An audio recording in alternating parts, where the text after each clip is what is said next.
Welcome to Massive Beers. My name is Matt. We do the beer stuff here, and I've been chomping at the bit to review this beer for like a smidge. This is Precept, which is a Bissel Brothers beer. It is a German style Pilsner, and I believe I'm pretty sure. Yeah, it says it right there. Why am I saying? It's 100% Maine Pilsner malt base. This actually comes courtesy of Jean-Claude, who works for Bissel. He was really pumped to send this off. He sent off a box about a month and a half ago. I've been so busy. I haven't been doing reviews, but it's Saturday night. It's a nice night.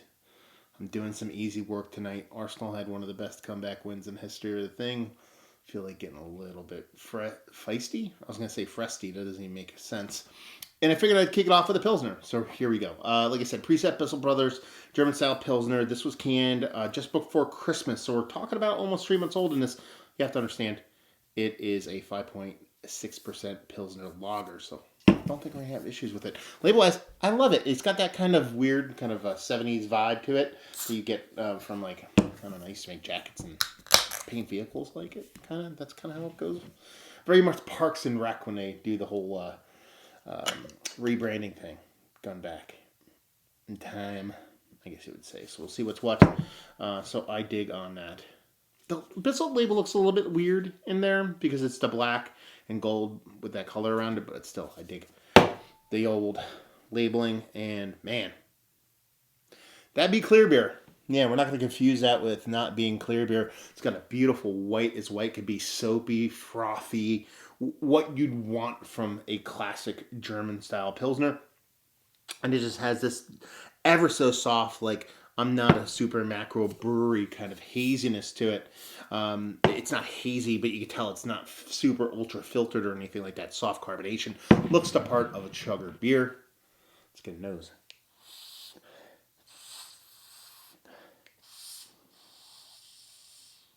Man, that is really beautifully malt driven. I mean, there is a hop to this. There is a spiciness. There is a slight little bit of maybe like a white pepperiness to it. This little bit of hop characteristic that makes you think more Czech Pilsner for me, but is quite nice. But it really is the malt that kind of drives this beer. It has this really snappy, full. I don't want to say body because I believe that's the wrong word to use here. It's just full flavored, kind of maltiness to it. You could tell it's not like cutting corners with a bleached out kind of Pilsner malt and just trying to do that and just make the lightest, crispiest beer possible. It's actually leaning heavily into its malt bill, heavily into what it wants to be, which is a malt driven, nice, snappy, hoppy beer. That's kind of what German lagers, German Pilsners are. And we're talking about done and done here. Not getting a big lager, yeast phenolic, not that you really want a huge one in a small little lager like this. Sometimes I get some funkiness, things like that. It's very, very clean, very, very wanting to be crisp, but it really is that kind of nice, for its ABV level and the kind of beer it is, decently forward hop presence in combination with a really nice, sturdy, beautiful malt bill. Let's just dive in. Cheers, y'all. Oh, that's so good. There's a fruitiness to this, too. I did not expect that. And it's not like what you'd expect. Yeah, the hops really do kind of be like, oh yeah, you think that malt is the start of the show? They really come full force. I still think there's a nice balance to it. It's probably equal parts actually on the taste as opposed to it being very malt forward on the nose. But this hop is really, really cool because it's showing a little bit of spiciness, that little bit of white pepperiness that I talked about really brings this cool kind of melon characteristic. The beer, very vibrant, very you want to use the generic word melon, but if I'm really going to lean into something, it's going to be like a honeydew cantaloupe mixture kind of thing.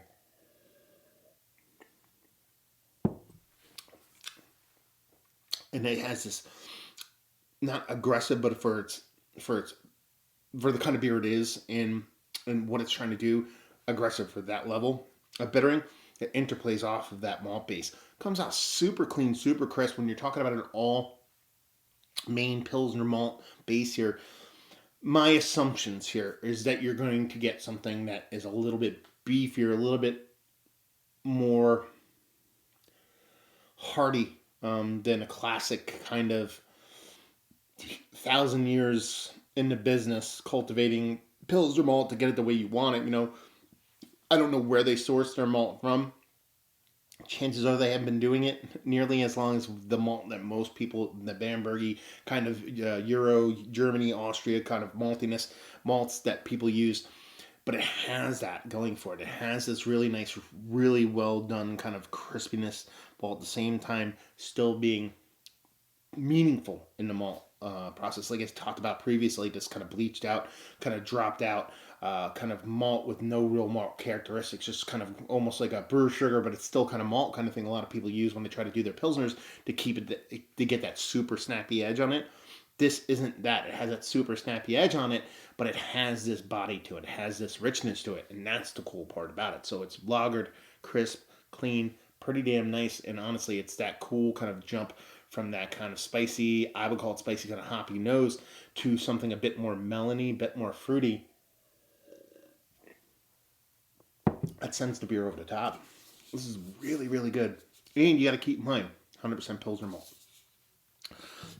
From Maine, you know, that is a cool kind of cherry on top because it's cool enough to make a beer like this when you're sourcing, ingredients that are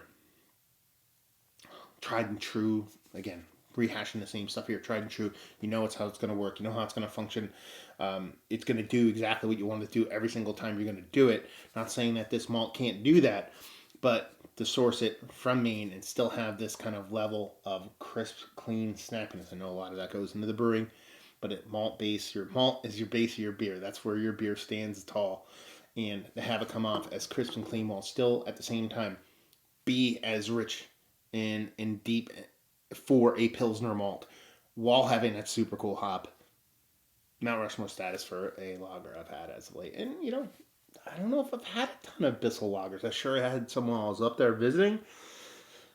The last time they sent me beer, it wasn't John Claude, but it was the brewery, like some rep from the brewery. I think there was lagers in there. I have to go back and look at my review catalog. I haven't had a ton. So it's not like I'm like well versed in their lager game, but you're giving me this kind of lager beer. Yeah, I'm a happy camper. Just absolutely knocked it out of the park. Super delicious stuff. I'm glad I got to try it. Thank you very much, Jean Claude. 5.6% perfect world. It's 1% more or less than that, but I'm not going to sit here and bitch and moan all too much because it's a very tasty beer, and that's all that matters. And just leave you with, if you like, well, we like this, if you like epically well-made Pilsner. I mean, it is that simple. It is that straightforward. It is Pilsner. It's straight to the point. It's clean. There's nowhere to hide. Your flaws are very, very vulnerable, but are very open to be vulnerable if they're there. But if you land it, if you crush it, I think that shows a lot. And this little beer shows a hell of a lot. Yeah. Bissel, have you been to the brewery? Have you had a bunch of their beers? What do you think? Have you had this particular beer? Have you had this batch from December 2020, 22 to the 22nd of December 2022? Any of that stuff down there, let's talk about it. As always. So there you go. Hopefully you guys enjoyed the review. Hopefully you're enjoying a little Bissel to yourself. Hope to see you next time. Cheers, y'all.